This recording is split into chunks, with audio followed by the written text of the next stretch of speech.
আল্লাহর দেওয়া এই আইনকে যারা বাদ দিয়ে যারা বিচার ফায়সালা কিংবা পরিচালন ব্যবস্থা আরম্ভ করবে, আল্লাহ এদের ব্যাপারে সূরা মাঈদার একটা আয়াতে নয় 3টা আয়াতে আল্লাহ 3 রকম কথা বলেছেন।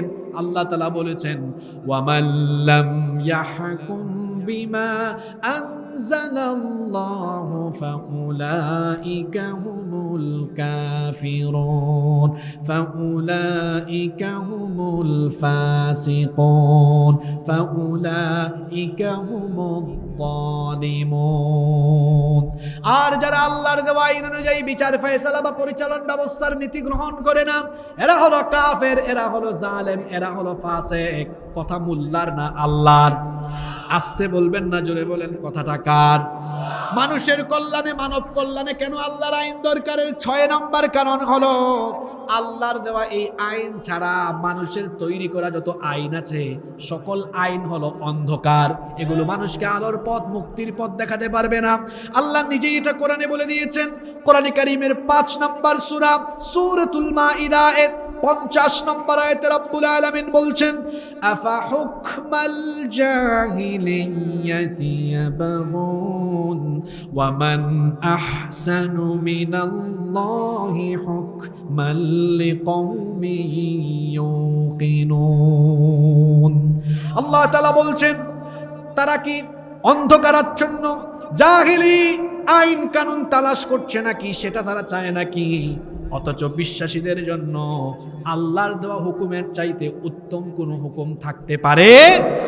রব্বুল আলামিন কোরআনুল কারীমের 28 নম্বর সূরা সূরাতুল কাসাসের 50 নম্বর আয়াতের শেষের দিকে বলেছেন, ওয়ামান আযাল্লু মিম্মান ইত্তাবা'a হাওয়াহু বিগাইরি হুদাম মিনাল্লাহ ইন্নাল্লাহা লা ইয়াহদিল কওমায যালিমিন। আল্লাহ তাআলা বলছেন, তার চাইতে বড় গুমরাহ, তার চাইতে বড় পথভ্রষ্ট আর কে হতে পারে, যে আল্লাহর দেওয়া হেদায়েতের কিতাবকে বাদ দিয়ে অন্য কোনো আইনকে গ্রহণ করে মুক্তির পথ খুঁজে। আল্লাহ বলছেন, তার চেয়ে গুমরাহ, তার চেয়ে পথভ্রষ্ট আর কে হতে পারে? ইন্নাল্লাহা লা ইয়াহদিল কওমায যালিমিন। আর পথভ্রষ্ট হয়ে যারা জুলুমের পথ গ্রহণ করে নেয় তাদেরকে আল্লাহ হেদায়েতের পথ দেখান না। আল্লাহ বলেছেন, আমার দেওয়া আইনের কিতাব ব্যতীত যত আইন আছে সব আলোকিত না অন্ধকার?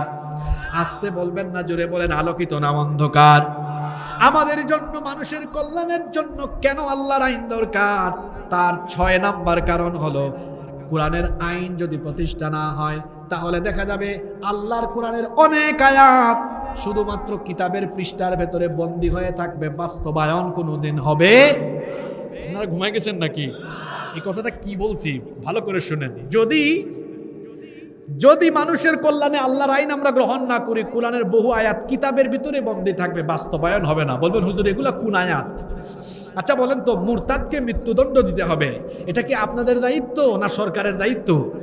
এটা ইসলামী রাষ্ট্রের দায়িত্ব। তো এখন যদি ইসলামী রাষ্ট্রে আল্লাহর আইন গ্রহণ না করা হয় তাহলে এই আইন, এই আয়াত তো কিতাবের ভিতরেই থাকবে, বাস্তবায়ন কোনোদিন। চোর অপরাধ প্রমাণিত হলে হাত কেটে দিতে হবে, এটা কি আপনারা কাটবেন না সরকার কাটবে? তো সরকার যদি আইন গ্রহণ না করে তাহলে তো এই কিতাব, এর ভেতরেই এই আয়াত বন্দী হয়ে থাকলো, বাস্তবায়ন কোনোদিন হবে না। মানব কল্যাণে আল্লাহর আইন এজন্য দরকার, তার কারণ হলো আল্লাহর আইন যদি বাস্তবায়ন না হয় তাহলে অনেক আয়াত কিতাবের ভেতরেই বন্দী হয়ে থাকবে। আল্লাহ তো বলেছেন, তা'মুরুনা বিল মা'রুফ, তোমরা তো সর্বোত্তম জাতি, তোমরা সৎ কাজের আদেশ দিবে, অসৎ কাজে কি করবে? আদেশ। ভালো করে শোনেন, এই আয়াতটা কিন্তু অনেক জায়গায় অনেকবারই এসেছে। বলা হয়েছে আমাদের কথা, আমাদের ব্যাপারে বলা হয়েছে, আমার কথা, আপনার কথা, আমাদের কথা বলা হয়েছে। আল্লাহ বলছেন, কুনতুম খায়রা উম্মাতিন উখরিজাত লিন-নাসি তা'মুরুনা বিল মা'রুফি ওয়া তানহাউনা আনিল মুনকার। তোমরাই সর্বশ্রেষ্ঠ জাতি, তোমরাই সর্বোত্তম জাতি। তোমাদের দায়িত্ব তোমাদেরকে মানুষের কল্যাণে বের করা হয়েছে, তোমাদের দায়িত্ব হলো তা'মুরুনা বিল মারুফ, তোমরা সৎ কাজে আদেশ দিবে, অসৎ কাজে নিষেধ করবে। এই কথা আল্লাহ আবার সূরা আলে ইমরানে এমনি করে বলছেন, ওয়াল তাকুম মিনকুম উম্মাতুন ইয়াদউনা ইলাল খায়রি ওয়া ইয়া'মুরুনা বিল মারুফি ওয়া ইয়ানহাউনা আনিল মুনকার ওয়া উলাইকা হুমুল মুফলিহুন। আর তোমাদের মধ্যে এমন কিছু মানুষ থাকবে যারা মানুষকে সৎ কাজের আদেশ দিবে, অসৎ কাজে নিষেধ করবে। কথা বুঝে থাকলে বলেন, সৎ কাজের অনুরোধ না আদেশ? কথা বলছেন না কেন? পিছন থেকে আওয়াজ হয় না। সৎ কাজের অনুরোধ না আদেশ? তো এখন আপনারা যে সর্বোত্তম জাতি, আপনারা কি আদেশের জায়গায় আছেন না অনুরোধের জায়গায় আছেন? জি, শুনি নাই, জোরে বলেন। কোন জায়গায় আছেন? আপনি কি চাইলেই দেশ থেকে সুদ ঘুষ দুর্নীতি বন্ধ করতে পারবেন? আপনারা আদেশ করতে পারবেন? আপনারা অনুরোধ করছেন কাদের কাছে? যারা ইসলাম পছন্দ করে না। আর আল্লাহ বলেছেন ইসলাম প্যাসেঞ্জারের সিটে থাকবে না, থাকবে ড্রাইভিং সিটে। মুসলমান অনুরোধ করবে না, আদেশের জায়গায় থাকবে। এই জন্য আদেশের জায়গা পর্যন্ত ইসলাম পৌঁছায় দিতে হবে। কথা বুঝছেন না এখনো ভেজাল আছে? আল্লাহর আইন এই জন্য দরকার, এই জন্য দরকার, কারণ আল্লাহর আইন বাস্তবায়ন না হলে বহু আয়াত কিতাবের ভেতরেই থেকে যাবে। বাস্তবায়ন, মানব কল্যাণে কোরআনের আইনের দরকার, প্রয়োজনীয়তার উপরে কথা বলছি। দেখি তো একটু রিভিশন করি। 1 নাম্বার বলেছিলাম এটা কি কিতাব? মাশাআল্লাহ, কি কিতাব? নির্ভুল কিতাব। 2 নাম্বার বলেছিলাম আল্লাহর দেওয়া এই আইন মানব কল্যাণে গ্রহণ করলে, জাকাত ভিত্তিক ফর্মুলা গ্রহণ করলে বেকারত্ব থাকবে। 3 নাম্বার বলেছিলাম ন্যায় বিচার প্রতিষ্ঠা হবে। 4 নাম্বার বলেছিলাম এটা এজন্য দরকার, এই কোরআনের ভেতরে সকল নীতির মূলনীতি আছে না নাই। 5 নাম্বার বলেছিলাম সৃষ্টির জন্য স্রষ্টার আইন দরকার। 6 নাম্বার বলেছিলাম কোরআনের আইন ছাড়া সকল আইন হলো অন্ধকার। তারপরে 7 নাম্বার বলেছি আল্লাহর আইন এজন্য দরকার, এটা বাস্তবায়ন না হলে বহু আয়াত কিতাবের ভেতরে থেকে যাবে, বাস্তবায়ন হবে না। কষ্ট হচ্ছে আপনাদের? আমি কি শেষ করব? নাম্বার 8, তো আমি শেষ পর্যায়ে আসতেছি ধীরে ধীরে। নাম্বার 8, মানব কল্যাণে, আজকে সংগঠন ও মানব কল্যাণের, মানব কল্যাণে কোরআনের আইন এজন্য দরকার। 8 নাম্বার কারণ, যদি মানব কল্যাণে আল্লাহর আইন গ্রহণ করা হয় সকল ধর্ম বর্ণের মানুষের অধিকার প্রতিষ্ঠা হবে। শুধু মুসলমান নয়, হিন্দু, বৌদ্ধ, খ্রিস্টান, যত রকমের যত ধর্মের বর্ণের মানুষ আছে সবার অধিকার প্রতিষ্ঠা হবে। কারণ আল্লাহর দ্বীন ইসলামের প্রধান বৈশিষ্ট্য হলো এটা হচ্ছে দ্বীনুন ইনসানিয়াহ, এটা মানবতার দ্বীন। কিসের দ্বীন? জোরে বলেন, কিসের দ্বীন? মানবাধিকারের কথা সবচেয়ে বেশি বলা হয়েছে কোরআনে। এমনকি আপনারা জানলে অবাক হবেন, মানুষের সৃষ্টি নিয়ে আল্লাহ যখন ফেরেশতার সাথে আলোচনা করেন, ফেরেশতা তখন আল্লাহর হক নিয়ে কথা বলে নাই, আপত্তি করেছে বান্দার হক নিয়ে। আসেন একটু মনে করাই দেই। আল্লাহ ফেরেশতাদেরকে ডেকে বললেন আমি মানুষ বানাবো। ফেরেশতা বলল কি? তখন বলল আতাজআলু ফিহা মান ইউফসিদু ফিহা ওয়া ইয়াসফিকুদ দিমা। আপনি কি এমন কাউকে বানাবেন? দেখেন ফেরেশতা কিন্তু এমন কথা বলে নাই, এমন কাউকে সৃষ্টি করবেন যারা আপনার গোলামি করবে না, এটা বলে নাই। বলেছে এমন কাউকে কি পৃথিবীতে পাঠাবেন যারা সেখানে গিয়ে রক্তপাত ঘটাবে, বিশৃঙ্খলা লাগাবে, অর্থাৎ রক্তপাতের মাধ্যমে আরেকজনের হক নষ্ট হয় না? কথা বলছেন না কেন? তাহলে ফেরেশতা আপত্তি করে আল্লাহকে বলেছে আল্লাহর হকের বিষয় না বান্দার হকের বিষয়। কথা বলছেন না কেন? বান্দার হকের বিষয়। ইসলাম মানবাধিকারের দিন। আমাদের এই দিনের ভেতরে মানবাধিকারের কথা যত বলা হয়েছে পৃথিবীর কোথাও মানবাধিকারের কথা এত বলা হয় নাই। আল্লাহর নবীর হাদিস শুনেন, মানুষের জীবনের নিরাপত্তা ইসলাম কেমনে দিয়েছে। কোরআন শরীফে তো আছে, আল্লাহ তাআলা বলেছেন যে অন্যায়ভাবে একজন মানুষ হত্যা করে সে যেন সারা দুনিয়ার মানুষকে হত্যা করে। আর হাদিস শরীফে এসেছে, নবীজি বলেছেন আল্লাহর কাছে একজন মানুষের জীবনের মর্যাদা এত বেশি, একজন মানুষের জীবনের মূল্য আল্লাহর ঘর কাবা শরীফের চাইতো আল্লাহর কাছে বেশি। সুবহানাল্লাহ কইতে ইচ্ছে করলো না, খালি ঠিক ঠিক বলে চিল্লাইতে পারেন, সুবহানাল্লাহ কইতে পারেন না। আল্লাহ রসুল বলেছেন একজন মানুষের জীবনের মর্যাদা আল্লাহর কাছে কার ঘরের চাইতে বেশি? জোরে বলেন, কার ঘরের চাইতে বেশি? কাবা শরীফের চাইতেও বেশি। আমাদের দ্বীনের ভেতরে মানবাধিকারের কথা বলা হয়েছে। ভাবতে পারেন হিন্দু, বৌদ্ধ, খ্রিস্টান, অন্য ধর্মের কথা কি বলা হয়েছে?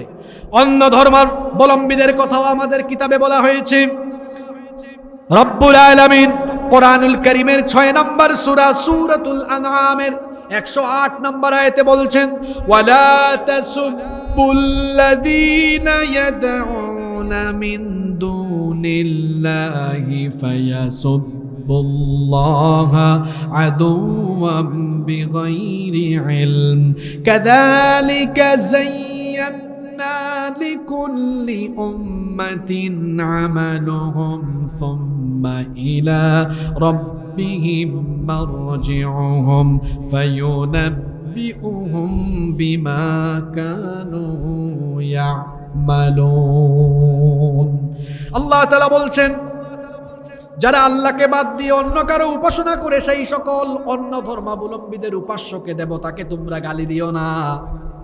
যদি আশেপাশে অমুসলিম ভাই বোনেরা থাকেন, ভালো করে শুনেন, ইউটিউবের কল্যাণে যারা পরবর্তীতে শুনবেন তাদেরকেও বলছি, দেখেন আমাদের অমুসলিম ধর্মাবলম্বী ভাই বোনেরা ভালো করে শুনেন, আমাদের কোরআন কত সুন্দর, আমাদের দ্বীন ইসলাম কত সুন্দর। আল্লাহ আমাদেরকে শিখিয়েছেন অন্য ধর্মাবলম্বী কোনো ব্যক্তির উপাস্যকে তুমি গালি দিতে পারবে না। হুকুমটা কার? আসতে বলবেন না, জোরে বলেন, হুকুমটা কার? আল্লাহ রসুল বলেছেন কারো উপাসনালয়ে হামলা চালিও না, কারো মন্দির গির্জা পেগুটাকে ভেঙে দিও না। এমনকি আল্লাহ রসুল যখন কোথাও কোনো সেনাবাহিনী পাঠাতেন, যুদ্ধের বাহিনী পাঠাতেন, আল্লাহ নবী বলে দিতেন মহিলার উপর হামলা করো না, দুর্বলদের উপর হামলা করো না, বয়োবৃদ্ধ বয়স্ক মানুষের উপরে, অক্ষমের উপর হামলা করো না, শিশুদের উপর হামলা করো না। আজকে পশ্চিমা দুনিয়া থেকে আমাদেরকে মানবতা শেখানো হয়, অথচ মানবতা বোধ তাদের ভেতরে নাই। দেখা যায় তারা এত খারাপের খারাপ, যুদ্ধের সময় তারা দেখা যায় বেসামরিক স্থাপনায় হামলা করতে করতে তারা হাসপাতাল পর্যন্ত বোমা হামলা চালায়। এরা মানবতার সবক দেয়, অথচ তাদের কাছে মানবতা বোধ নাই। পৃথিবীতে মানবাধিকার প্রতিষ্ঠা করেছেন মুহাম্মদ, আমরা বলি সাল্লাল্লাহু আলাইহি ওয়াসাল্লাম। মানবাধিকার সর্বপ্রথম তার হাত ধরেই প্রতিষ্ঠা হয়েছে। আল্লাহর নবী বলেছেন যার যার ধর্ম তাকে পালন করতে দাও, বাধা দিও না। কোরআনেও আল্লাহ বলেছেন লাকুম দীনুকুম ওয়ালিয়া দীন, তোমার ধর্ম তোমার, আমার দিন আমার। এখন পাশের দেশ থেকে মাঝে মাঝে বলা হয় এই যে মৌলবাদের উত্থান হচ্ছে বাংলাদেশে, যদি বাংলাদেশে মৌলবাদ প্রতিষ্ঠা হয়, কোরআন প্রতিষ্ঠা হয়, তাহলে অমুসলিমদের অবস্থা খারাপ হয়ে যাবে, হিন্দু বৌদ্ধ খ্রিস্টানদের অবস্থা শেষ হয়ে যাবে। এদের কথা শুনলে মনে হয় আরে বাপরে বাপ, মায়ের চাইতে মাসির দরদ। মানবতার সবক আমাদেরকে দিও না, নিজের চরকায় তেল দাও। কারণ তোমাদের হাত কাশ্মীরে আমাদের ভাই বোনদেরকে নির্যাতিত করে, তাদের রক্তের দাগ তোমাদের হাতে লেগে আছে এখনো, আমরা জানি। তোমরা মানবতার সবক আমাদেরকে দাও। এই বাংলাদেশে এখনো কোনো মন্দির পুরানো হয় নাই, কোনোদিন পুরানো হবেও না ইনশাআল্লাহ। আমরা এটা কোনোদিন করব না। কিন্তু তোমরা যে আমাদেরকে মানবতার সবক দাও, তোমাদেরকে আমরা চিনি তো। তোমরা হচ্ছ এমন, তোমরা আমাদের শত শত বছরের ঐতিহ্য বাবরি মসজিদ দখল করে সেখানে রাম মন্দির বানিয়ে আমাদের কলিজায় আগুন লাগায় দিয়েছো। এরা আমাদেরকে মানবতার সবক দেয়, অথচ আমার দেশে, আমার বাড়ি সিলেটে, সিলেটে প্রচুর পরিমাণ হিন্দুরা বসবাস করে। আমি আমার সিলেটে ছোটবেলা থেকে দেখেছি এমন বহু মসজিদ আছে, মসজিদের ঠিক সামনেই মন্দির আছে। আজ পর্যন্ত সেখানে কোনো সাম্প্রদায়িক দাঙ্গা হাঙ্গামা বিশৃঙ্খলা কোনোদিন হয়নি। মুসলমানরা নামাজ আদায় করে, হিন্দুরা তাদের ধর্ম তাদের মতো পালন করে, কেউ কাউকে বাধা দেয় না। এটা হলো আমাদের সাম্প্রদায়িক সম্প্রীতির বাংলাদেশের সৌন্দর্য। এই সৌন্দর্য কোনোদিন নষ্ট হবে না। যদি কোরআন প্রতিষ্ঠা হয় তাহলে অমুসলিমরা আরো বেশি সুবিধা পাবে। তার কারণ হলো মায়ের কোলে শিশু যেমন নিরাপদ, মায়ের কোলে শিশু যেমন নিরাপদ, ইসলামী রাষ্ট্রে মুসলমানদের কাছে অমুসলিমরাও তেমন নিরাপদ। এজন্য আমাদের অমুসলিম ভাই বোনদেরকে আমরা বলবো, মানব কল্যাণে আল্লাহর আইন প্রতিষ্ঠা হলে আপনাদের কোনো দুঃখ থাকবে না, আপনারা আরো আরামে থাকবেন ইনশাআল্লাহ। কষ্ট হচ্ছে নাকি আপনাদের? নাম্বার 9, মানব কল্যাণে কেন আল্লাহর কোরআনের আইন দরকার। কোরআনের আইন যদি প্রতিষ্ঠা হয়ে যায় তাহলে স্বাধীনভাবে মত প্রকাশের স্বাধীনতা থাকবে, আপনার গলা কেউ চেপে ধরবে না। এই যে আমি আজকে মনের শান্তিতে কোরআনের তাফসীর করতে পারতেছি, পুলিশ এসে নোটিশ দেয় না, পুলিশ এসে গ্রেফতারের জন্য দাঁড়ায় আছে না, কিন্তু পুলিশ আসে নিরাপত্তা দিচ্ছে। কিন্তু আমরা গত কয়েক বছর দেখেছি বক্তৃতায় উঠছি এমন বহু মাহফিলে না মাদুহু শেষ করতে পারি নাই, পুলিশ বলেছে হুজুর নেমে যান, উপরের আদেশ আছে না নাই। তো স্বাধীনভাবে আমরা কথা পর্যন্ত বলতে পারি নাই। আল্লাহর আইন কোরআনের আইন প্রতিষ্ঠা হয়ে গেলে মানুষের জবানকে চেপে ধরা হবে না, কারণ জন্মগতভাবেই মানুষকে যিনি স্বাধীনতা দিয়েছেন তিনি কে? এই স্বাধীনতা খর্ব করার অধিকার কারো? যে যার মত প্রকাশ করবে, তার মতো চলবে, এটা তার স্বাধীনতা। আল্লাহই তো স্বাধীনতা দিয়ে রেখেছেন, নইলে আপনি আমি কি নামাজ আদায় না কইরা এক বেলা খাবার খাইতে পারতাম নাকি? একদম আল্লাহ শেষ করে দিতেন। আল্লাহ স্বাধীনতা দিয়ে দিয়েছেন, মান শাআ ফালইউমিন ওয়া মান শাআ ফালইয়াকফুর, যার ইচ্ছা ঈমান আনুক, যার ইচ্ছা কুফরি করুক। বলেন তো আল্লাহ কি শুধু ঈমানদারকে খাওয়ান, বেঈমানকে কি আল্লাহ খাওয়ান না? আসতে বলবেন না, জোরে বলেন, আল্লাহকে বেঈমানকে খাওয়ান না। ওরা মাঝে মাঝে দেখা যায় আল্লাহ ঈমানদারের চাইতে বেঈমানদের আরো বেশি খাওয়ান। ঈমানদারের জীবনটা হলো এমন, আদ-দুনিয়া সিজনুল লিল মুমিন ওয়া জান্নাতুল লিল কাফির। দুনিয়া হলো মুমিনের জন্য জেলখানা, আর দুনিয়া কাফিরের জন্য জান্নাত। এই দুনিয়ায় আমাদের জন্য দুঃখ থাকবে, কষ্ট থাকবে, সব আমরা ঈমানের তাগিদে মেনে নিব, ঈমানের জন্য সব আমরা সহ্য করব, কারণ আমরা চাই আল্লাহর জান্নাত। এই জান্নাতে আমাদের জন্য রেখেছেন কে? আসতে বলবেন না, জোরে বলেন কে? আল্লাহর আইন থাকলে যে স্বাধীনভাবে মত প্রেস করা যায়, একটা ঘটনা বলবো নাকি শেষ করে দিব? ঘটনা বলবো। ওমর রাদিয়াল্লাহু আনহু, আচ্ছা মানুষটা কেমন, নরম না গরম? কেমন গরম, কথা বলে পরে লাগাই দেয় এমন গরম। আপনারা জানেন ওমর রাদিয়াল্লাহু আনহু রাতের বেলা ঘুমাতেন না। আমার দেশে অনেক নেতা আছে, রাতের বেলা চরিত্র একরকম, দিনের বেলা একরকম, রাতের বেলা। আর কর্মীনা স্লোগান দেয় আমার ভাইয়ের চরিত্র ফুলের মতো পবিত্র, আর হে মনে মনে বলে তুরা যদি আমার রাতের কারবার দেখতি, আমি যেমনি মদ আর নারী নিয়ে হোটেলে পড়ে থাকি। আছে না নাই?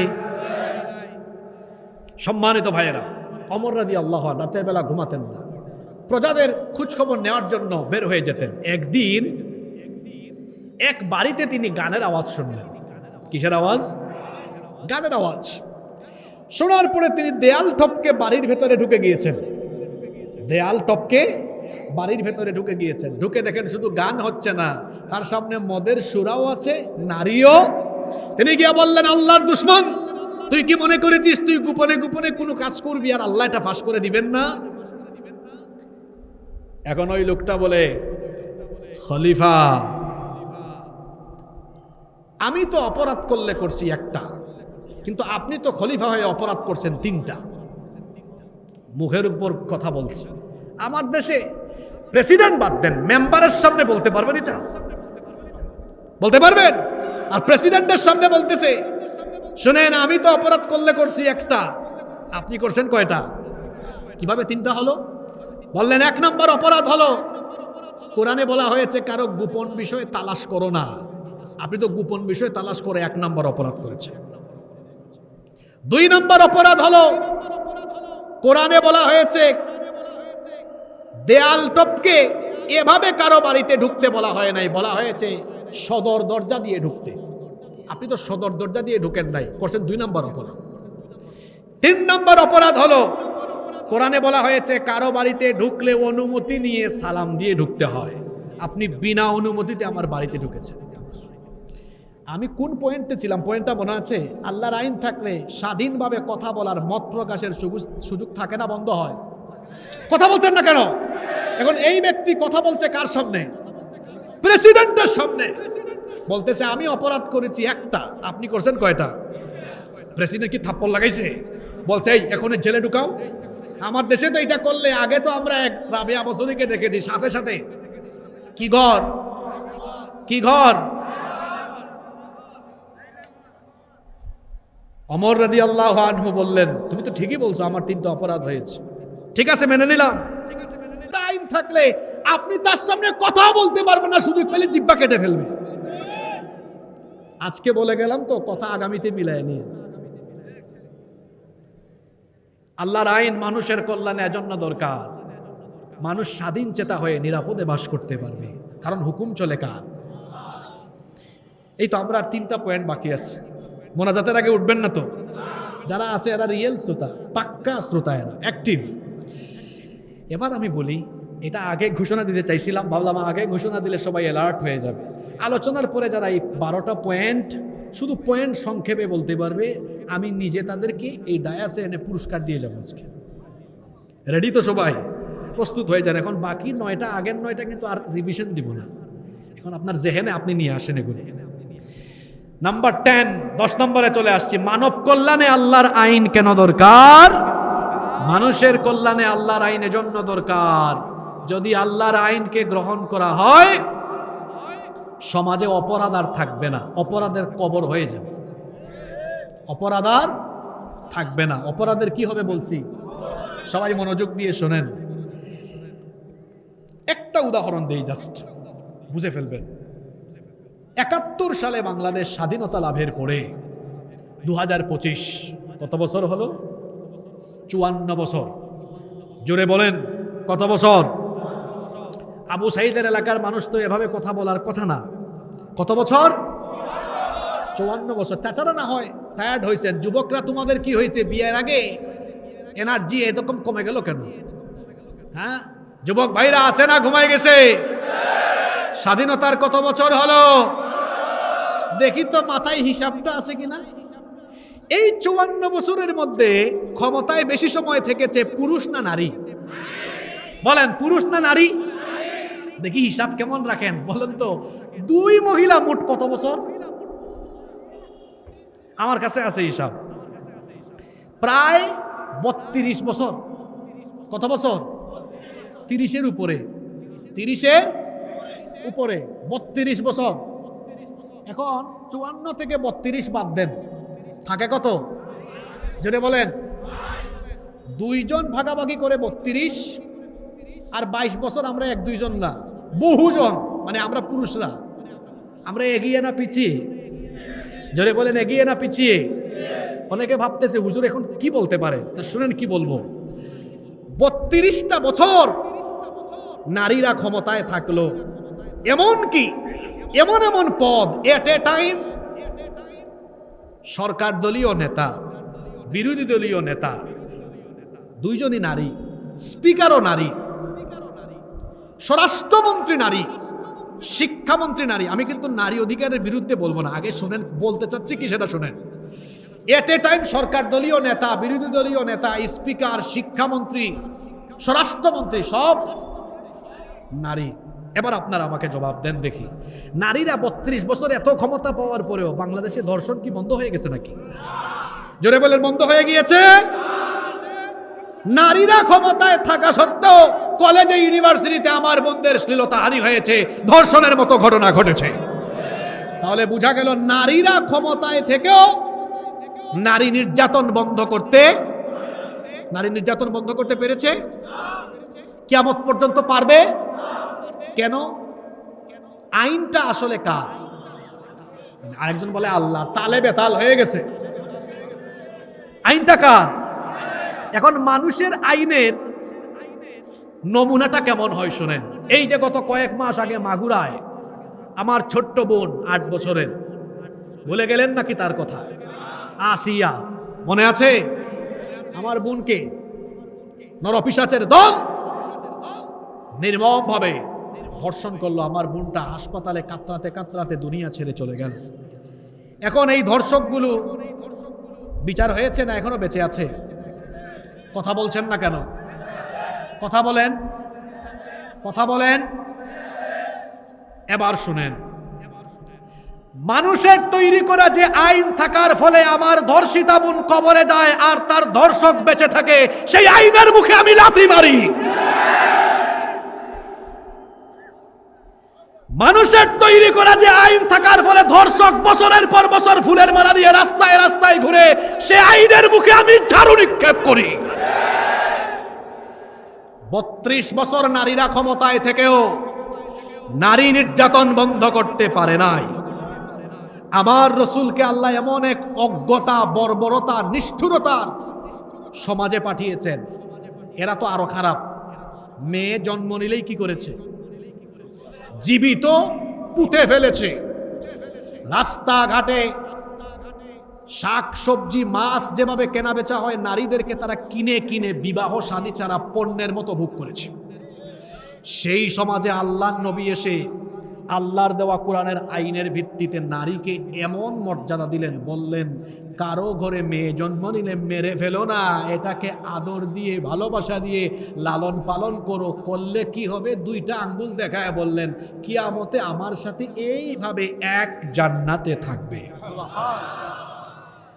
বাজারে তারা মাছ সবজির মতো নারীকে কেনা বেচা করতো। আমার রসুল বললেন খবরদার, মোহরানা দিয়ে রানীর মতো মর্যাদা দিয়ে ঘরে নিয়ে আসো। বিয়ে করার পরে তুমি নবাবজাদা নসরুল্লাহ আর তোমার বউয়ের সাথে তুমি দাসীর মতো আচরণ করবা, খবরদার।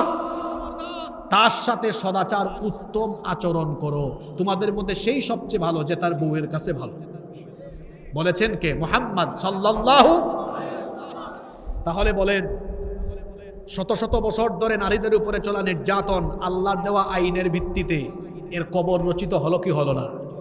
আল্লাহর রসুলের সময় নারীরা মর্যাদা পেল। আজ আমার বাংলাদেশে আমার 8 বছরের বোন আসিয়া ধর্ষিতা হয়, নুসরাত, তনু, আরো শত শত বোনেরা কলেজে বিশ্ববিদ্যালয়ে লাঞ্ছিত হয়, রাস্তাঘাটে ইফটিজিং হয়, তাদেরকে টিজ করা হয়, ধর্ষিত হয়। নারীরা ক্ষমতায় থেকেও নারী নির্যাতন বন্ধ করতে পারে নাই। 54 বছরের মধ্যে 32 বছর তারা ক্ষমতায় থেকেছে, পারে নাই। কিয়ামত পর্যন্ত পারবে না। নারীর ক্ষমতা প্রতিষ্ঠার জন্য মানুষের তৈরি করা আইনকে লাথি দিয়ে ফেলে দাও, আল্লাহর কোরআনকে গ্রহণ করে নাও। ঘুমায় গেছেন নাকি? আমার সাথে আপনারা একমত না দ্বিমত? নাম্বার 11 নাম্বার, মানুষের কল্যাণে আল্লাহর আইন এজন্য দরকার। আজকের আলোচনার সবচেয়ে সুন্দর 2টা পয়েন্ট আমি শেষে রাখছি। আচ্ছা বলেন তো, খাবার দাবার খাইলে প্রথম দিকের খাবারটা বেশি মজা লাগে না শেষেরটা মজা লাগে? দেখেন না, একদম প্লেট চেটে পুটে খায়, আঙ্গুল টাঙ্গুল চেটে খায় না? কারণ সব খাবারের একটা এটাকে কি বলে নির্যাস ওই শেষে থাকে, মজাও লাগে বেশি। এজন্য আজকের আলোচনার 12টা পয়েন্টের সবচাইতে আকর্ষণীয় 2টা পয়েন্ট রেখেছি আলোচনার শেষে। আমাকে কি আপনারা 5-7 মিনিট সময় দিবেন? 11 নাম্বার, মানব কল্যাণে আল্লাহর আইন এজন্যই দরকার। আল্লাহর আইন যখন প্রতিষ্ঠা থাকে তখন সেই সমাজ বা রাষ্ট্রে শাসক শোষক হয় না, সে তখন সেবক হয়ে আল্লাহর জাহান্নামের ভয়ে দায়িত্বকে বুঝা মনে করে মানুষের জন্য অকাতরে তাকে বিলীন করে দিয়ে থাকে। 2টা ঘটনা বলি। প্রথম ঘটনাটা বলবো আমার রসুলের জীবনী থেকে। আল্লাহর রসুল সাল্লাল্লাহু আলাইহি ওয়াসাল্লাম দড়ি দিয়া বোনা একটা খাটিয়ার মধ্যে শুয়ে আছেন। তার নিচে কোনো তুষক নাই, লেপ নাই, দড়ি দিয়া বোনানো খাটিয়ায় শুয়ে আছেন, বালিশও নাই, হাতটা এমনি করে দিয়ে শুয়ে আছেন। এমন সময় ওমর রাদিয়াল্লাহু আনহু নবীজির কাছে গেলেন। আল্লাহর নবী ওমর রাদিয়াল্লাহু আনহুকে দেখে উঠে গেলেন। ওমর রাদিয়াল্লাহু আনহু লক্ষ্য করলেন আল্লাহর নবীর পিঠের মধ্যে দড়ির দাগ বসে গিয়েছে। এটা দেখে তিনি বললেন, ওগো আল্লাহর নবী, আপনি হলেন মদিনা রাষ্ট্রের প্রধান রাষ্ট্রপ্রধান, লেপ নাই, তুষক নাই, বালিশও নাই। আপনি আমাকে পারমিশন দেন, বাইতুল মাল থেকে এখনই আপনার জন্য সবকিছুর ব্যবস্থা করে দেই। আল্লাহ রসুল তখন বললেন, ওমর রে, আমি তো দুনিয়াতে সুখ শান্তি করার জন্য আসি নাই। আমি যদি আল্লাহর কাছে চাই, সঙ্গে সঙ্গে উহুদ পাহাড় আমার জন্য পাহাড় নয়, স্বর্ণে পরিণত হয়ে যাবে। আল্লাহু আকবার। আমি তো দুনিয়াতে সুখ শান্তি করার জন্য আসি নাই, এসেছি পথ হারা এই মানবতাকে পথের দিশা দেওয়ার জন্য। বলছিলাম দেখেন, রাষ্ট্রপ্রধান থাকা সত্ত্বেও ভোগ বিলাস তাদের জীবনে ছিল।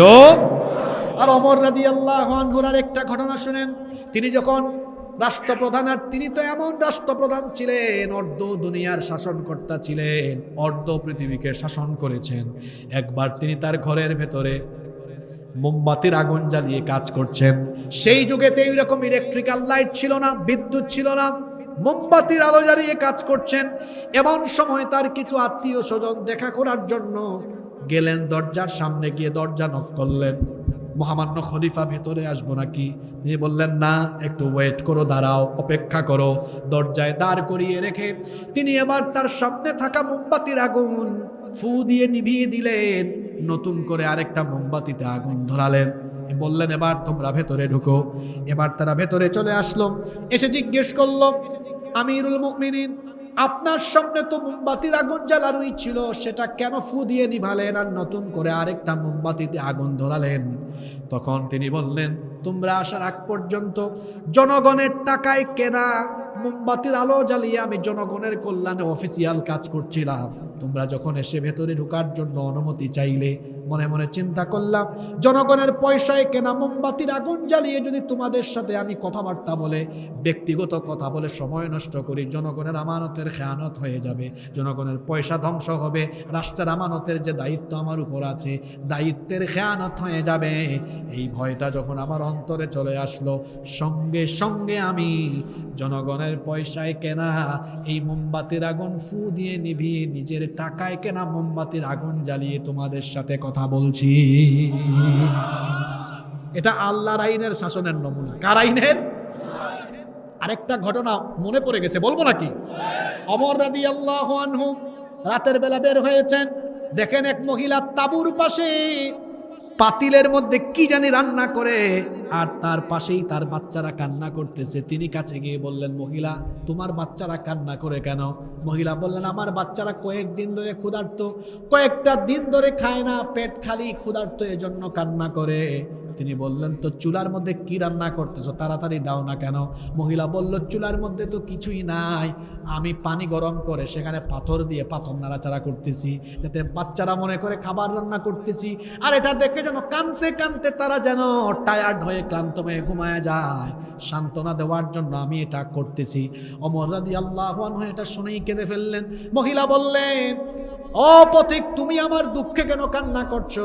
ওমর রাদিয়াল্লাহু আনহু তখন বললেন, তোমার যেই হালত, এই অবস্থা, তুমি কি খলিফাকে আমিরুল মুমিনিন ওমর রাদিয়াল্লাহু আনহুকে কথাটা জানাও নাই? মহিলা বললেন, আমি তো খলিফার দরবারে যেতেই পারি না, ভিড় আর ভিড়, আর খলিফার কি দায়িত্ব নয় আমার মতো অসহায় পরিবারে খোঁজ নেওয়া খলিফার কি দায়িত্ব নয়? এটা শুনে তিনি আরো কান্না করে দিলেন। বললেন, তুমি একটু দাঁড়াও, দেখি তোমার জন্য কিছু করতে পারি কিনা। সঙ্গে সঙ্গে তিনি চলে গেলেন বাইতুল মালে গিয়ে একটা বস্তার ভেতরে আটা আর কিছু খাদ্যদ্রব্য ঢুকালেন। নিজের কাঁধে বা তার মাথায় যখন উঠাতে যাবেন, বাইতুল মালের দায়িত্বশীল এসে বললেন, আমিরুল মুমিনিন, বস্তা আপনি কেন মাথায় উঠান, কাঁধে উঠান, আমারে দেন, আমি উঠাই। তিনি বললেন, তুমি সরে যাও, আমার বোঝা আমারে উঠাইতে দাও, যে দৃশ্য দেখে এসেছি জানি না কিয়ামতের দিন আল্লাহ আমাকে জাহান্নাম দিয়ে দেন কিনা। সঙ্গে সঙ্গে তিনি নিজে এই বস্তা মাথায় করে নিয়ে ওই মহিলার কাছে গেলেন, গিয়ে বললেন, তাড়াতাড়ি আটা খুলো। রুটির খামির বানিয়ে তিনিও রুটি বানাতে সাহায্য করলেন। রুটি প্রস্তুত হলো, তিনি বাচ্চাদেরকে খাওয়ালেন। এরপরে মহিলাকে বললেন, আগামীকাল তুমি খলিফার দরবারে যেও, দেখবো তোমার জন্য আরো কিছু করা যায় কিনা। মহিলা তখন বলল, আরে তুমি এত ভালো মানুষ, যদি আমাদের মুসলমান রাষ্ট্রের খলিফা ওমর না হয়ে তুমি হতো, আমাদের জন্য ভালো হতো। ওমর রাদিয়াল্লাহু আনহু জবাব দিলেন না, কিছুই বললেন না। বললেন, তুমি আগামীকাল খলিফার দরবারে যেও, দেখবো আরো কিছু তোমার জন্য করা যায় কিনা। মহিলা পরের দিন খলিফার দরবারে গেল। গেইটে ঢুকেই দেখলো খলিফার চেয়ারে বসা তিনি আর কেউ নন, গত রাতের ওই ব্যক্তি। মহিলা ভয়ের চোটে এবার থরথর করে কাঁপা আরম্ভ করলো। সাথে সাথে বলে উঠলো, আমিরুল মুমিনিন, আমার ভুল হয়ে গিয়েছে, আমাকে মাফ করে দেন। গত রাতে যা হয়েছে সেজন্য আমি ক্ষমা চাচ্ছি। ওমর রাদিয়াল্লাহু আনহু বললেন, ও মহিলা, উল্টা আমার কাছে ক্ষমা চাই, আমাকে লজ্জা দিও না, বরং আজকে এই সভাসদের সবার সামনে আমি তোমার কাছে ক্ষমা চাইলাম। ঠিক মতো তোমার ঘরে খাবার যে যায় নাই, কিয়ামতের দিনের জন্য ওমরকে আল্লাহর দরবারে আসামি করো না। আল্লাহু আকবার। এমন যদি হতো আমাদের নেতা হতো, ওমরেরই মতো হতো, আবু বকরের মতো। চান কি চান না আপনারা? এমন যদি হতো আমাদের শাসক হতো ওমরের মতো হতো আবু বকরের মতো জনগণের খোঁজ খবর নিত রাত দুপুরে ঘুরে ঘুরে দেখতো কি কেউ আছে অনাহারে আমার দেশের মা বোনেরা লাঞ্ছিতা হতো না আমার দেশের কৃষক শ্রমিক বঞ্চিত হতো না গরিব দুঃখী বুখা নাঙা নাহি পাওয়া যেত যদি আমাদের নেতা হতো ওমরের মতো হতো আবু বকরের মতো আল্লাহ যেন দিয়ে দেন বলেন আমিন। এটা তখন পাবেন যুবকেরা। আমি তো আলোচনার শুরুতে বলেছি তোমার তারুণ্য আর যৌবন কোন নেতার চামচামিতে দিও না তুমি চামচা নও তুমি আল্লাহর গোলাম তোমার তারুণ্য তোমার যৌবন তোমার শক্তি তোমার সামর্থ্য তোমার ঘাম তোমার রক্ত দিবে কার জন্য প্রেস্টিজিয়াস পারসন হও পার্সোনালিটি বৃদ্ধি করো যখন ইউনিভার্সিটিতে পড়তাম বিশ্ববিদ্যালয়ে পড়ার সময় দেখতাম অনেক ছেলেরা সে পরে ইউনিভার্সিটিতে অনার্সে মাস্টার্সে আর সে অশিক্ষিত নেতার পিছনে চামচামি করে ঘোরাফেরা করে এরকম আপনার এলাকায়ও থাকতে পারে তোমার লজ্জা নাই তোমার শরম করে না লজ্জা লাগে না তুমি বিশ্ববিদ্যালয়ে পড়ো অশিক্ষিত নেতার সামনে পিছনে চামচামি করো তুমি যদি মিছিল দাও স্লোগান দাও সংগ্রাম করো ওই অশিক্ষিত নেতা নেত্রীর জন্য নয় তোমার রবের দিন কায়েমের জন্য করো আর কেমনে বুঝাবো আপনাকে এর চেয়ে বোঝানোর ভাষা আমার আর জানা নাই আমার কথায় কষ্ট পেয়েছেন শেষ পয়েন্টে চলে এসেছি আল্লাহর আইন কেন দরকার মানব কল্যাণে কারণ মানুষের কল্যাণে আল্লাহর আইন যে দরকার এই আইন মানুষের জন্য প্রয়োজন এই স্লোগান আমার আপনার আগে তুলেছেন মুহাম্মাদুর রাসূলুল্লাহ সাল্লাল্লাহু আলাইহি ওয়াসাল্লাম শুধুমাত্র নামাজের দাওয়াত দেওয়ার জন্য তিনি আসেন নাই শুধু ইবাদতের কথা বলার জন্য জিকির আজকারের তালিম দেওয়ার জন্য আল্লাহ তাকে পাঠান নাই তাহলে আল্লাহ তাআলা তাকে কেন পাঠালেন কোরআনে কারীমের 61 নম্বর সূরা সূরাতুস সাফের 9 নম্বর আয়াতে আল্লাহ তাআলা বলছেন হুয়াল্লাযী আরসালা রাসূলাহু বিল হুদা ওয়া দীনিল হক লিইয়ুযহিরাহু আলাদ الدين كله ولو كره المشركون তিনি হচ্ছেন সেই সুমহান সত্তা যিনি তার রাসূলকে হেদায়েত আর দ্বীনে হক দিয়ে পাঠিয়েছেন কেন লিইয়ুযহিরাহু আলাদ দ্বীন কুল্লিহ দুনিয়ার সমস্ত পথ মত তন্ত্র মন্ত্র সবকিছুর মূলোৎপাটন করে আল্লাহর জমিনে তিনি যেন আল্লাহর আইন প্রতিষ্ঠা করেন এই দায়িত্ব নবীজিকে দিয়ে পাঠিয়েছেন কে আমার নবী মসজিদের ইমাম ছিলেন আবার রাষ্ট্রেরও ইমাম ছিলেন আমার হাতে যে কোরআন নবীজি আরকাম রাদিয়াল্লাহু আনহুর বাড়িতে দারুল আরকাম প্রতিষ্ঠান করেছেন নবীজির জীবনী পড়বেন সেখানে সাহাবীদেরকে কোরআন তালিম দিয়েছেন এই কোরআন আবার মসজিদে নববীতে তেলাওয়াত করে নামাজে ইমামতি করেছেন আবার একই কোরআন দিয়ে তিনি মদিনার রাষ্ট্রকে 1-2 বছর নয় 10 বছর পরিচালনা করে দুনিয়ার ইতিহাসে সর্বশ্রেষ্ঠ রাষ্ট্রনায়ক হিসাবে দৃষ্টান্ত রেখে গিয়েছেন আমরা মুহাম্মাদুর রাসূলুল্লাহ বলেন সাল্লাল্লাহু আলাইহি ওয়াসাল্লামের সেই পথ মত আদর্শকে অনুসরণ করে আমরাও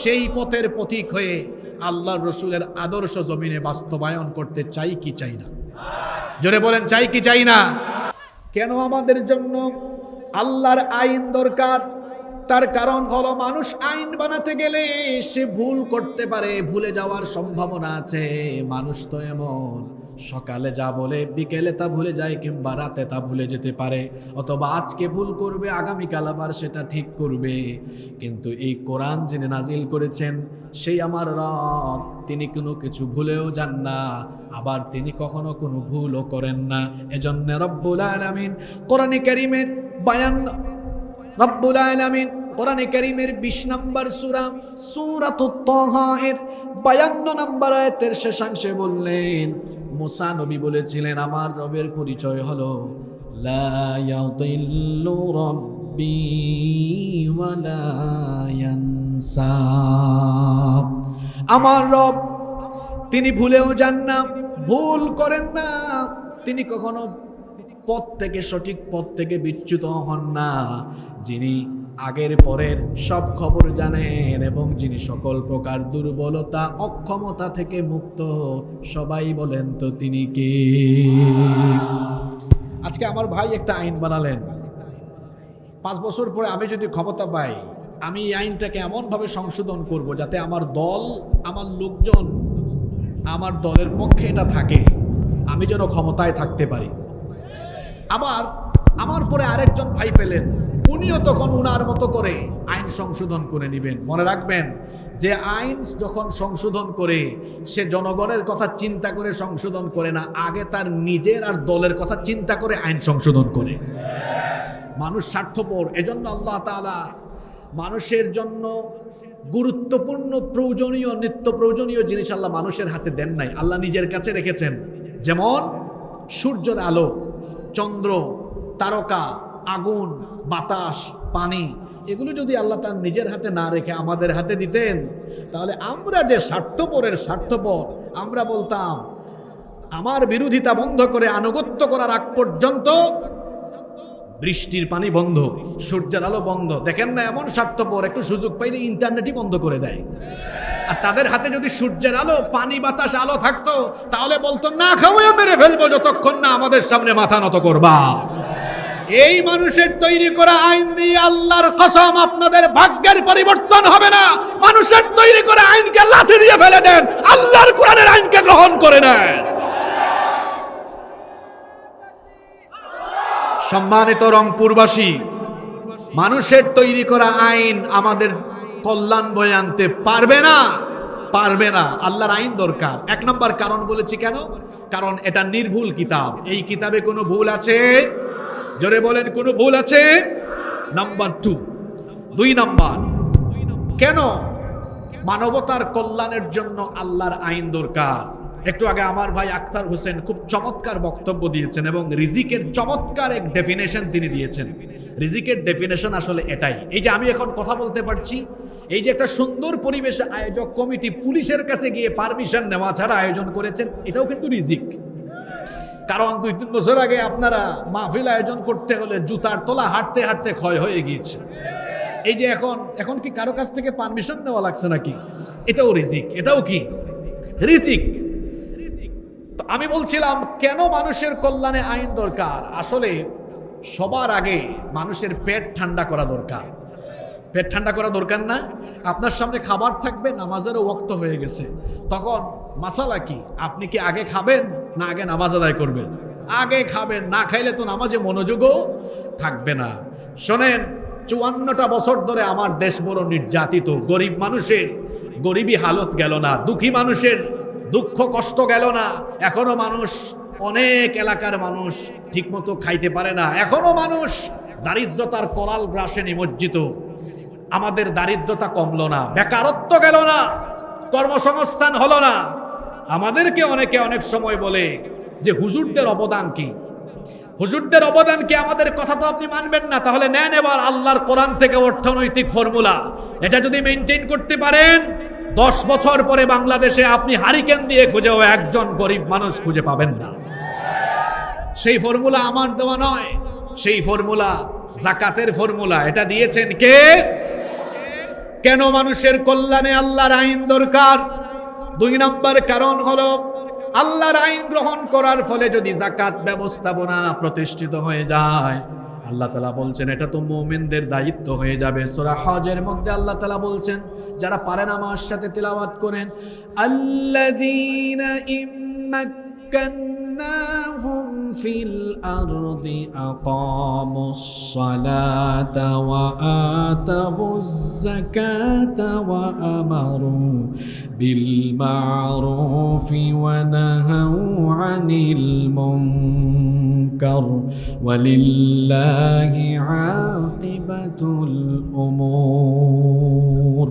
কোরআনে কারীমের 22 নম্বর সূরা, সূরাতুল হাজের 41 নম্বর আয়াতে রব্বুল আলামিন বলছেন, এই জনপদে যদি আমি মুমিনদেরকে রাষ্ট্র ক্ষমতা দান করে দেই, তাহলে তারা 4টা কাজ করবে। এর মধ্যে প্রথম কাজ হলো আকামুস সালাত, তারা সালাত কায়েম করবে, সালাত প্রতিষ্ঠা করবে। 2 নাম্বার হলো ওয়া আতাউজ যাকাত, 2 নাম্বার কাজই হলো তারা রাষ্ট্রীয়ভাবে যাকাতকে প্রতিষ্ঠা করে দিবে, যাকাত আদায় করবে। আমরা অনেক সময় অনেক মানুষকে ভালো কাজের পরামর্শ দিতে গিয়ে বলি, ভাই নামাজ রোজা ঠিক মতো করো, কিন্তু আপনি আল্লাহর কালাম এই কোরআন পড়লে দেখবেন কোরআনে কারিমে নামাজের সাথে রোজার কথা বলা হয় নাই। যেখানেই আছে নামাজের কথা সেখানেই আছে যাকাতের কথা, যেখানেই দেখবেন নামাজের কথা সেখানেই আছে যাকাতের কথা। এই যাকাত রাষ্ট্রীয়ভাবে যদি উত্তোলন করে বন্টন করে দেওয়া হয়, দারিদ্রতার অভিশাপকে যিনি দূর করে দিবেন তিনি কে? ওকে ফাইন, মনোযোগ আছে। কিভাবে বাংলাদেশে যাকাত দেওয়া হয়? বেশিরভাগের যাকাতই হয় না, 98% জনের যাকাত হয় না। যাকাত দেয় কিভাবে? শাড়ি লুঙ্গি বিতরণ করে, মানুষ ডেকে এনে 200 টাকা 300 টাকা 500 টাকা যাকাত দেয়। এরকম সিস্টেম কে আপনাকে শিখালো? হ্যাঁ, যাকাতের উদ্দেশ্য হলো যাকে যাকাত দিবেন সে আর ভবিষ্যতে যাকাত খাবে না, ওখান থেকেই তার বেকারত্ব চলে যাবে। ফর্মুলা কি? আচ্ছা, রাষ্ট্রীয়ভাবে প্রতিষ্ঠার আগে আপনারা একটু উদ্যোগ নিতে পারবেন না? মানব কল্যাণ যুব সংগঠন, আসেন ফর্মুলা শেখাই। মনে করেন এই গ্রামে নেশাব পরিমাণ সম্পদের মালিক আছেন 20-30 জন, তাদের সকলের যাকাতের টাকা উত্তোলন করে দেখা গেল সর্বমোট হয়েছে 2 লক্ষ টাকা। খুব খেয়াল করে শোনেন, শুনতেছেন? এই কথাগুলো এখন যেগুলো বলছি এগুলো সচরাচর সব মাহফিলে আপনি শুনবেন না, এগুলো একাডেমিক আলোচনা, কিন্তু আপনাদের বোঝার জন্য বলি। এই মানব কল্যাণ সংগঠন মনে করেন এই এলাকার 30-40 জন থেকে যাকাতের অর্থ কালেকশন করে সর্বমোট পেল 2 লক্ষ টাকা। কত টাকা? এই 2 লক্ষ টাকা যদি আপনি জন প্রতি যদি 500 করে দেন, তাহলে সর্বমোট 400 মানুষকে দিতে পারবেন। কিন্তু আমার বাবার, আমার ভাইয়েরা, আপনারা বলেন তো, জন প্রতি 500 টাকা করে 400 জন মানুষের মধ্যে 2 লক্ষ টাকা বন্টন করলে প্রত্যেকেই কি ধনী হয়ে যাবে? গরিবী হালত দূর হয়ে যাবে? এখন যদি 2 লক্ষ টাকা 400 জনকে না দিয়ে একজন বিধবা বোনকে একটা সেলাই মেশিন কিনে দিলেন, আরেকজনের সংসার চলে না, একটা অটো রিক্সা অথবা ভ্যান কিনে দিলেন, আরেকজনের হালের বলদ কিনে দিলেন, আরেকজনকে একটা টঙের দোকান করে দিলেন, 2 লক্ষ টাকায় 4 জনকে যদি এই রকম কাজের ব্যবস্থা করে দেন, এই পরিবারগুলো সুন্দরভাবে চলবে। এই পরিবারগুলো আগামী বছর আর যাকাত খাওয়ার মতো পরিস্থিতিতে থাকবে। এটা তো বলেছি এক গ্রামের উদাহরণ। এবার আপনি শোনেন, এতগুলো মিনিস্ট্রি আছে, যখন যাকাত মিনিস্ট্রি থাকবে আর ইসলামী অর্থনীতিতে বিশেষজ্ঞগণ যখন সেই মিনিস্ট্রিকে পরিচালনা করবেন, সারা দেশের মুসলমানদের সম্পদের হিসাব সরকারের কাছে থাকবে, আর বছর শেষে নিসাব পরিমাণ সম্পদের মালিক যারা আছেন তাদের ঘরে, তাদের বাড়িতে মোবাইলে SMS চলে যাবে, আপনার এত টাকা যাকাত এসেছে 2025-26 অর্থ বছরের, আপনি আমাদের অফিসে সংশ্লিষ্ট ব্যাংকে অথবা এখানে জমা দিয়ে দেন। আমি তো যাকাতের উপরে আমার আলাদা করে গবেষণা আছে, আর্টিকেল আছে। আমি হিসেব করে দেখেছি, বাংলাদেশ থেকে প্রপার ওয়েতে যাকাত যদি উত্তোলন করা যায়, উসুরের হিসাব তো বাদ, শুধু যাকাতের কথা বলছি, তাহলে কমপক্ষে কয়েক লক্ষ হাজার কোটি টাকা উত্তোলন করা যাবে। বোঝানোর জন্য ছোট করে একটা উদাহরণ দেই। মনে করেন বাংলাদেশে এই বছর যাকাত উত্তোলন করা হলো সর্বমোট 1,40,000, মানে সহজ কথায় 140,000 কোটি টাকা। জোরে বলেন তো কত হাজার কোটি? এটা কিন্তু অল্প টাকা, এই রংপুর আর রাজশাহী দিয়ে কাম সারা হয়ে যাবে, কিন্তু বোঝানোর জন্য বলতেছি কত 140,000 কোটি টাকা। ক্যালকুলেটরে আপনি পরে মিলায়ে দেখিয়েন, 140,000 কোটি টাকা এটাকে ডিস্ট্রিবিউট করা যাবে 70 লক্ষ যুবকের মধ্যে। গভর্নমেন্ট যদি এবার 64 ডিস্ট্রিক্ট থেকে 70 লক্ষ বেকার, যাদের চাকরি নাই, ব্যবসা নাই, কিছুই নাই, এইরকম 70 লক্ষ বেকার যুবককে ঢাকায় নিয়ে প্রত্যেকের হাতে 2 লাখ টাকার চেক দেয়, জোরে বলেন কয় লাখ? আরো জোরে, কয় লাখ? কি বেকার ছেলেরা খুশি না বেজার? 2 লাখ টাকা দেওয়া হলো, আর বলা হলো যান এটা দিয়ে আবার কুটির শিল্পের কাজ করেন, হাঁসের খামার করেন, মুরগির খামার করেন, মুদি দোকান দেন, ভ্যান কিনেন, রিক্সা কিনেন, হালের বলদ কিনেন, যার এলাকায় যেটা দরকার সেটা করেন। আর আপনি এই টাকা নিয়ে ফুর্তি করেন না কাজ করেন, আমার এলাকার অডিট অফিসার কিন্তু এটা পর্যবেক্ষণ করবে। তাহলে 140,000 কোটি টাকা যাকাত উত্তোলন করে 1 বছরে কত লক্ষ যুবকের কর্মসংস্থান হলো? জোরে বলেন কত লক্ষ? কথা বলছেন না কেন? বুঝেন নাই কথা? কত লক্ষ? 70 লক্ষ। কত লক্ষ? কয় বছরে? কয় বছরে? কয় বছরে? 54 বছর ধরে আপনারা বাংলাদেশে রাজনীতি করেন, আর আমার খেটে খাওয়া গরিব মানুষের সামনে এসে বড় বড় বক্তৃতা করেন। আমরা ক্ষমতায় গেলে ঘরে ঘরে খাবার পৌঁছে দিব, চাল পৌঁছে দিব, ক্ষুধামুক্ত দারিদ্র্যমুক্ত বাংলাদেশ গঠন করব। পারেন নাই, বরং আমরা দেখেছি ক্ষমতায় যাওয়ার পরে 5 বছর আপনার নিজেদের ক্ষুধাও আপনারা মিটাইতে পারেন না। মানুষের ক্ষুধা কেমনে মিটাবেন? যদি আল্লাহর দেওয়া যাকাতের ফর্মুলা গ্রহণ করে রাষ্ট্রীয়ভাবে যাকাত উত্তোলন করে এভাবে ডিস্ট্রিবিউট করে দারিদ্রতা বেকারত্ব বিমোচনের জন্য কাজ করা হয়। আজকে রংপুর থেকে চ্যালেঞ্জ করে বলে গেলাম, 10 বছর পরে বাংলাদেশে একজন গরিব মানুষও খুঁজে পাওয়া যাবে না। এটা কি গলাবাজি চাপাবাজি করে গেলাম না সুন্দর করে বুঝাই দিয়ে গেলাম? বুঝতে পেরেছেন? যারা অমনোযোগী ছিলেন এরা হিসাবটা বুঝে নাই, পরবর্তীতে ইউটিউব থেকে বুঝে নিয়েন। আর যারা বুঝছে তো তারা বুঝছে। তাইলে এইভাবে করে দারিদ্রতা ঘুচাবার জন্য ফর্মুলা দিয়েছেন কে? পৃথিবীতে কি এইরকম পরিস্থিতি কখনো এসেছিল যে গরিব নাই, জাকাত খাওয়ার মতো কেউ নাই? হ্যাঁ, এসেছিল। ওমর ইবনে আব্দুল আজিজ রহমতুল্লাহি আলাইহির জামানায় মানুষ জাকাত নিয়ে ঘুরেছে, জাকাত খাওয়ার মতো কাউকে পাওয়া যায় নাই। সুবহানাল্লাহ পড়বেন না? বাংলাদেশেও যদি আমরা আল্লাহর কুরআনী ফর্মুলা গ্রহণ করি আর যদি জাকাত ভিত্তিক অর্থনীতি প্রতিষ্ঠা করতে পারি, এই দেশে কোনো গরিব থাকবে না ইনশাআল্লাহ। আপনারা কি আল্লাহর দেওয়া এই ফর্মুলা চান? সবাই চান? 3 নম্বর পয়েন্ট, মানুষের কল্যাণে কেন আল্লাহর আইন দরকার? আল্লাহর আইন মানুষের কল্যাণের জন্য। আল্লাহর দেওয়া এই কোরআনকে যখন আমরা গ্রহণ করব, তখন ন্যায় বিচার প্রতিষ্ঠা হয়ে যাবে। জুলুম থাকবে না, অন্যায় থাকবে না, অবিচার থাকবে না। সকল অন্যায় অবিচার জুলুমের মূলোৎপাটন হয়ে যাবে, ন্যায় বিচার ইনসাফ কায়েম হয়ে যাবে। তার কারণ হলো আল্লাহ তাআলা কোরআনে কারিমে ন্যায় বিচার প্রতিষ্ঠার আদেশ দিয়েছেন, ফর্মুলাও বলে দিয়েছেন। আবার আমার নবী সেটা বাস্তবায়ন করে আমাদের জন্য প্র্যাকটিক্যাল আদর্শ রেখে গিয়েছেন। জুমার সানি খুতবায় প্রায় সময় আপনারা এই আয়াতটা শুনেন। কোরআনে কারিমের 16 নম্বর সূরা সূরাতুন নাহালের 90 নম্বর আয়াতে আল্লাহ তাআলা বলছেন, ইন্নাল্লাহা ইয়া'মুরু বিল আদলি ওয়াল ইহসান ইলা আখিরিল আয়াহ। আল্লাহ তাআলা বলছেন, নিশ্চয়ই আল্লাহ তোমাদেরকে সদাচার করার এবং ন্যায় ইনসাফ কায়েম করার আদেশ দিচ্ছেন। আবার কোরআনে কারিমের 4 নম্বর সূরা সূরাতুন নিসা এর 58 নম্বর আয়াতের মাঝের অংশে আল্লাহ তাআলা বলছেন, ওয়া ইযা হাকামতুম বাইনান নাসি আন তাহকুমু বিল আদল। আর যখন তুমি মানুষের মধ্যে বিচার ফয়সালা করবে, অবশ্যই ন্যায় প্রতিষ্ঠা করবে, অন্যায় করবে না, কারো উপরে জুলুম করবে না, অবিচার করবে না। এই কোরআনের ভেতরে ন্যায় বিচারের আদেশ যিনি দিয়েছেন তিনি কে? আল্লাহর এই আদেশকে আমার নবী কেমনে বাস্তবায়ন করেছেন শোনেন। আমার নবী যখন রাষ্ট্রপ্রধান, আমার নবী বিচারের বেলায় কেমন করে মানুষের মধ্যে ইনসাফ করতেন শোনেন। একটা ঘটনা আমার মনে পড়ে গেল, ঘটনাটা কি বলবো? আল্লাহর নবীর আদালতে একবার সম্ভ্রান্ত বংশের একজন নারী চুরির অপরাধে ধরা পড়লেন। মাখজুমিয়া গোত্রের কুরাইশি একজন সম্ভ্রান্ত নারী চুরির অপরাধে ধরা পড়লেন। এবার সকল সাহাবীদের মধ্যে গুঞ্জন আরম্ভ হয়ে গেল। সাহাবায়ে কেরাম পারস্পরিক কথা বলছেন, এত নামি দামি বংশের একজন মহিলা চুরি করে ধরা পড়েছেন। এখন যদি আল্লাহর নবী বিচার করতে গিয়ে কোরআন অনুযায়ী রায় দেন, ফয়সালা দেন, আমরা তো জানি কোরআনের রায় হলো, কোরআনের ফয়সালা হলো ওয়াস-সারিকু ওয়াস-সারিকাতু ফাকতাউ আইদিয়াহুমা। চুরি করে ধরা পড়লে প্রমাণ হয়ে গেলে সে পুরুষ হোক মহিলা হোক, চোর বা চন্নি, হাত কেটে দিতে হবে। আদেশটা কার? আস্তে বলবেন না, জোরে বলেন, হুকুমটা কার? সাহাবারা পরামর্শ করছেন, যদি আল্লাহর এই বিধানকে বাস্তবায়ন করা হয় তাহলে ওই বংশের মান সম্মান ইজ্জত নষ্ট হয়ে যাবে, বংশে মর্যাদা টিকায় রাখা দরকার।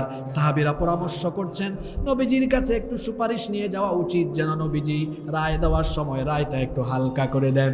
কিন্তু কে নবীর কাছে সুপারিশ নিয়ে যাবেন? কারো কোনো সাহস হয় না। সাহাবারা পরামর্শ করছেন। অবশেষে সাহাবীরা বললেন, ওগো আমাদের ভাই উসামা, তুমি নবীজির কাছে যাও, কারণ নবী তো তোমাকে মহব্বত করেন। তুমি নবীজিকে গিয়ে সুপারিশ করো, এই মহিলার বেলায় রায় দিতে গিয়ে বিচারের রায়টা যেন একটু হালকা করে দেওয়া হয়। উসামা ইবনে যায়েদ রাদিয়াল্লাহু আনহু তিনি নবীজির কাছে যখন এই সুপারিশ নিয়ে গেলেন, সঙ্গে সঙ্গে আল্লাহর নবী সকল সাহাবীদেরকে ডাকলেন, ডেকে বললেন, ও আমার সাহাবীরা, এত বড় দুঃসাহস কি করে তোমরা দেখালে? আল্লাহর দেওয়া বিধান, আল্লাহর দেওয়া আইনের বিপরীতে দাঁড়ানোর এত বড় স্পর্ধা কি করে দেখালে? সাহাবীরা রে শোনো, আজকে যদি আদালতে ওই সম্ভ্রান্ত বংশের নারী না হয়ে আমার নিজের কলিজার টুকরা মেয়ে ফাতেমা হতো, বিচার করতে গিয়ে আমি আমার মেয়ের দিকে নজর দিয়ে আমি দয়া মায়া দেখাতাম না, বরং ন্যায় বিচার প্রতিষ্ঠা করে হাত কাটার রায় দিয়ে ওই দায়িত্ব জল্লাদের হাতে সুপর্দ না করে আমি বাপ হয়ে নিজের মেয়ের হাত নিজেই কেটে ফেলে। সাইয়েদিনা আলী ইবনে আবি তালিব রাদিয়াল্লাহু আনহু তিনি যখন খলিফা, একদিন তিনি বাজারে গেলেন। বাজারে গিয়ে দেখলেন এক খ্রিস্টান লৌহ বর্ম বিক্রি করছে। খেয়াল করে দেখলেন কিছুদিন আগে হারিয়ে যাওয়া লৌহ বর্ম, এটা তার নিজের লৌহ বর্ম খ্রিস্টান লোকটা বিক্রি করছে। শুনতেছেন আপনারা? একজন খ্রিস্টান কি বিক্রি করছে? লৌহ বর্ম। লৌহ বর্ম মানে কি? ওই যে শত্রুর আঘাতকে মোকাবেলার জন্য, প্রোটেকশনের জন্য সেই যুগে এটা পরিধান করা হতো। যেভাবে এই যুগে বুলেট প্রুফ জ্যাকেট পরিধান করা হয়, ওই যুগে লৌহ বর্ম পরিধান করা হতো। আলী রাদিয়াল্লাহু আনহু লক্ষ্য করলেন কিছুদিন আগে তার হারিয়ে যাওয়া লৌহ বর্ম এই খ্রিস্টান বিক্রি করছে। তিনি কাছে গিয়ে বললেন, এই লৌহ বর্ম তুমি কোথায় পেয়েছো? কোনো সাধারণ ব্যক্তি জিজ্ঞেস করছেন না, তিনি কিন্তু রাষ্ট্রপ্রধান। জোরে বলেন, তিনি কি? রাষ্ট্রপ্রধান, প্রেসিডেন্ট গিয়ে জিজ্ঞেস করছেন, এই লৌহ বর্ম তুমি কোথায় পেলে? সে তখন বলল, এটা তো আমার, আমি বিক্রি করছি। তিনি বললেন, না, এটা হলো আমার, এটা হারিয়ে গিয়েছে, তুমি হয়তো এটা চুরি করেছো, নইলে কোথাও পেয়েছো, বলো কোথার থেকে এনেছো। সে বলল, না, এটা আমার। দুইজন যখন এভাবে বাদানুবাদ করলেন, তখন উভয়ে মনস্থ করলেন, ঠিক আছে, আমরা এবার কাজীর কাছে যাব, বিচারকের কাছে যাব।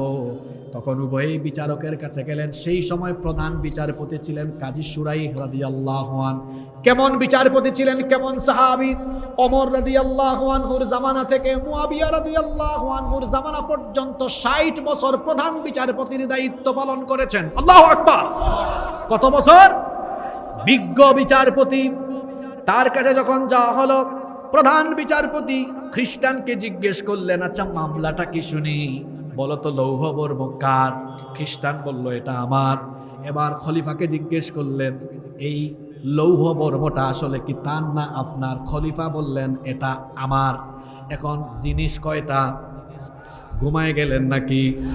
জিনিস কয়টা? দাবিদার কয়জন? এখন বিষয়টা সহজ না কঠিন? এবার প্রধান বিচারপতি বললেন, ঠিক আছে খলিফা, আপনি যেহেতু বলছেন এই লৌহ বর্ম আপনার, এটার জন্য আপনাকে সাক্ষী হাজির করতে হবে। দেখেন কেমন বিচার, আল্লাহর কোরআনের আইন যে রাষ্ট্রে বা সমাজে চলে, বিচারটা কেমন হয়। রাষ্ট্রপ্রধানের মামলার জন্য সাক্ষীর দরকার হয়। আল্লাহু আকবার! প্রধান বিচারপতি বললেন, সাক্ষী লাগবে। তখন খলিফা বললেন, হ্যাঁ, আমার কাছে 2 জন সাক্ষী আছে। জুড়ে বলেন, কয়জন? প্রধান বিচারপতি বললেন, ঠিক আছে, তাহলে সাক্ষী নিয়ে আসেন। এবার খলিফা বললেন, আমার পক্ষে সাক্ষী হলো আমার ছেলে হাসান আর আমার ভৃত্য, আমার চাকর, এই 2 জন হলো আমার সাক্ষী। প্রধান বিচারপতি বললেন, খলিফা আপনি কি জানেন না, রসুলের বিচারের ফর্মুলা হলো বাপের পক্ষে ছেলের সাক্ষ্য গ্রহণ হবে না, মনিবের জন্য তার দাস কিংবা তার গোলামের সাক্ষ্য গ্রহণ হবে না। আল্লাহু আকবার! চিন্তা করেন, আল্লাহর আইন চললে প্রধান বিচারপতিও বিচার করার জন্য উপর থেকে চাপ সামলাইতে হয় না। আর মানুষের তৈরি করে আইন থাকলে উপর থেকে বলা হয়, আমি যারে ফাঁসি দিতে বলবো তারে ফাঁসি দাও। আর আল্লাহর আইন চললে সেখানে প্রধান বিচারপতি রাষ্ট্রপ্রধানকেও সামনে রেখে কথা বলতে পারেন, কারণ হুকুম চলে কার? আরো জোরে বলে আইন, আরো জোরে বলেন, আইন চলে কার? প্রধান বিচারপতি বললেন, আপনি কি রসুলের ফর্মুলা জানেন না? বাপের পক্ষে ছেলের আর মনিবের পক্ষে চাকরের সাক্ষ্য গ্রহণ করা যায় না। বললেন, এই 2 জন ছাড়া যদি আরো কোনো সাক্ষী থাকে তো হাজির করেন। তখন খলিফা বললেন, এই দুইজন ছাড়া তো আমার কাছে আর কোনো সাক্ষ্য নাই। খলিফা বললেন, তাহলে বিচারের রায়ও আর আপনার পক্ষে নাই। তিনি বিচারের রায় দিয়ে দিলেন। খলিফার বিরুদ্ধে রায় চলে গেল, খ্রিস্টানের পক্ষে রায় চলে গেল। খলিফা বললেন, ঠিক আছে, যেহেতু আমার সাক্ষ্য প্রমাণ নাই, এই আদালতে এটাই হলো ন্যায় বিচার, আমি এটা মেনে নিলাম। ওই খ্রিস্টান লোকটা এটা লক্ষ্য করলো, এরপরে চিৎকার করে বলল, কতই না সুন্দর ইসলামের ন্যায় বিচার। বলল, মহামান্য কাজী আসলে লৌহবর্ম আমার নয়, লৌহবর্ম হলো খলিফার। কিন্তু এখানে যে সৌন্দর্য উপস্থাপিত হয়েছে, এত সুন্দর বিচার, এই সৌন্দর্য দেখে এখন আমি আপনাদের সামনে সাথে সাথে কালিমা পড়ে মুসলমান হয়ে গেলাম। এই হলো ইসলামের ন্যায় বিচার। সেখানে বিচারের নামে অবিচার করা হয় না, কারো উপরে জুলুম করা হয় না। আর যেই সমাজে, যেই দেশে আল্লাহর আইনের পরিবর্তে মানুষের তৈরি করা আইন চলবে, যারা তখন ক্ষমতায় থাকবে, ইচ্ছা মতো তাদের যারে মন চায় ধৈরা ধৈরা জেলে ঢুকাবে আর ফাঁসি দিবে। এই জন্য বলেন তো দেখি, অবিচারকে রোধ করার জন্য, অবিচারের কবর দিয়ে ন্যায় বিচার প্রতিষ্ঠার জন্য যার আইন আমাদের জন্য দরকার, চিৎকার করে বলেন তিনি কে? আস্তে বলবেন না, জোরে বলেন তিনি কে? আপনারা কি বিরক্ত হয়ে যাচ্ছেন নাকি? আমাকে শেষ করার সুযোগ দিবেন না দিবেন না? দেখি মনোযোগ কেমন আছে। পয়েন্ট বলছি কয়টা? কয়টা? 1 নাম্বার কি বলেছি? এটা নির্ভুল কিতাব, আল্লাহর আইনের কিতাব। এটা কি কিতাব? নির্ভুল, কোনো ভুল। 2 নাম্বার, আল্লাহর আইনের এই কিতাবকে মানব কল্যাণে গ্রহণ করলে বেকারত্ব, দারিদ্রতা, অভাব, অনটন থাকবে। 3 নাম্বার বলেছি, ন্যায় বিচার প্রতিষ্ঠা হয়ে যাবে। 4 নাম্বার, আমি কি শেষ করে দেব নাকি? 4 নাম্বার, আল্লাহর এই কোরআন যদি আমরা গ্রহণ করি, শুধু বিচার ফয়সালার ক্ষেত্র নয়, আর শুধু অর্থনৈতিক সেক্টর নয়, আমাদের যতগুলো সেক্টর, যতগুলো ক্ষেত্র আছে, সকল ক্ষেত্রের সুস্পষ্ট দিক নির্দেশনা পেয়ে সব জায়গায় আমরা শান্তি পেয়ে যাব। শান্তি দেওয়ার মালিক কে? কারণ হলো, আপনাদের যত সেক্টর আছে, যত ক্ষেত্র আছে, সকল সেক্টর বা ক্ষেত্রের জন্য যা কিছু দরকার সব এই কোরআনের ভেতরে যিনি ঢুকিয়ে দিয়েছেন। গলার আওয়াজ বড় করে সবাই বলেন তো তিনি কে? এজন্য রব্বুল আলামিন কোরআনুল কারীমের 16 নম্বর সূরা সূরাতুন নাহালের 89 নম্বর আয়াতের শেষাংশে বললেন, ওয়ানাজ্জালনা আলাইকাল কিতাবা তিবয়ানাল লিকুল্লি শাইইন ওয়া হুদান ওয়া রাহমাতান ওয়া বুশরা লিল মুসলিমিন। আর আমি আপনার কাছে এমন এক কিতাব নাজিল করেছি, যেই কিতাবের ভেতরে তিবিয়ানাল লিকুল্লি শাই, সব কিছু আমি বয়ান করে দিয়েছি। কোরআনে কারীমের 6 নম্বর সূরা সূরাতুল আনআমের 38 নম্বর আয়াতের শেষাংশে আল্লাহ তাআলা আরো বললেন, মা ফাররাতনা ফিল কিতাবি মিন শাইইন সুম্মা ইলা রাব্বিহিম ইউহশারুন। মা ফাররাতনা ফিল কিতাবি মিন শাই, এই কিতাবের ভেতরে আমি কোনো কিছু বাদ দেই নাই। তোমাদের ব্যক্তি, পরিবার, সমাজ, রাষ্ট্র, অর্থনীতি, রাজনীতি, পররাষ্ট্রনীতি, আন্তর্জাতিক নীতি, যুদ্ধনীতি, বন্দী নীতি, সন্ধি নীতি, তোমাদের জন্য যত ধরনের নীতি দরকার, সব নীতির মূল নীতি কোরআনে যিনি ঢুকিয়ে দিয়েছেন তিনি কে? সব নীতির মূল নীতির নাম কি? আপনারা ক্লান্ত হয়ে গেছেন নাকি? মাহফিলের সিস্টেম একটু পাল্টান, আমাদেরকে আনান এত দূর থেকে। আর আমরা কিন্তু যখন কথা বলি, মূল কথাগুলো আমরাই বলে যাই। তো ওই বক্তৃতাটা আমাদেরকে শুরুতে দিয়া বাকিদেরকে শেষে দিয়ে, এতে আমাদেরও মজা লাগবে। কারণ অনেক সময় শুনতে শুনতে টায়ার্ড হয়ে গেছে মানুষ। টায়ার্ড হয়ে গেছেন নাকি? বেশি না, আপনারা 15-20 মিনিট আমাকে মনোযোগী হয়ে সময় দিতে পারবেন না? সব নীতির মূল নীতি যে কিতাবে আছে, সবাই বলেন এই কিতাবের নাম কি? নাম্বার 5, কেন আমাদের জন্য, মানুষের কল্যাণের জন্য আল্লাহর আইন দরকার? 5 নাম্বার কারণ হলো, সৃষ্টির জন্য স্রষ্টার আইন সর্বোত্তম। আচ্ছা বলেন তো, এই যে মাইকে কথা বলছি আমরা, এই মাইক যারা চালায়, অপারেটর যারা আছে, সিস্টেম, তারা ভালো জানবে না আপনার আমার মতো সাধারণ মানুষ ভালো জানবে? অপারেটর যেমনি মাইক ব্যবস্থাপনা ভালো জানে, তেমনি এই স্রষ্টা, এই সৃষ্টি ব্যবস্থাপনা কেমনে চলবে সেটা আমাদের চাইতে স্রষ্টা ভালো জানেন। এজন্য আল্লাহ তাআলা বলছেন আলা ইয়ালামু মান খালাকা ওয়া হুয়াল লাতীফুল খাবীর। কোরআনে কারীমের 67 নম্বর সূরা সূরাতুল মুলকের 14 নম্বর আয়াতে আল্লাহ তাআলা বলছেন সাবধান, যিনি সৃষ্টি করেছেন তিনি ভালো জানেন, তোমরা কি জানবা? এই জমিন কেমনে চলবে, অর্থনীতি কেমনে চলবে, কেমনে সমাজ ব্যবস্থাপনা চলবে, তোমরা আর কি জানবা? যিনি এগুলো সব বানিয়েছেন, সবাই বলেন তো তিনি কে? আমরা ভালো জানি না, আল্লাহ ভালো জানেন। সেজন্য আল্লাহ বলছেন সৃষ্টির জন্য স্রষ্টার আইন, অর্থাৎ আমার আইন হলো সর্বোত্তম, আমার আইনের চাইতে উত্তম কোনো আইন নাই। এজন্য আল্লাহ বলছেন হুকুমের দায়িত্ব, আদেশের দায়িত্ব কেবলমাত্র কার?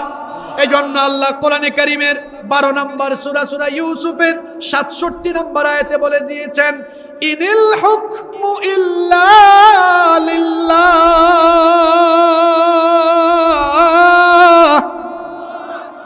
হুকুমের অধিকার একমাত্র কার? আলা লাহুল খালকু ওয়াল আমর, সাবধান, সৃষ্টি যার, হুকুম চলবে তার, আইন চলবে তার।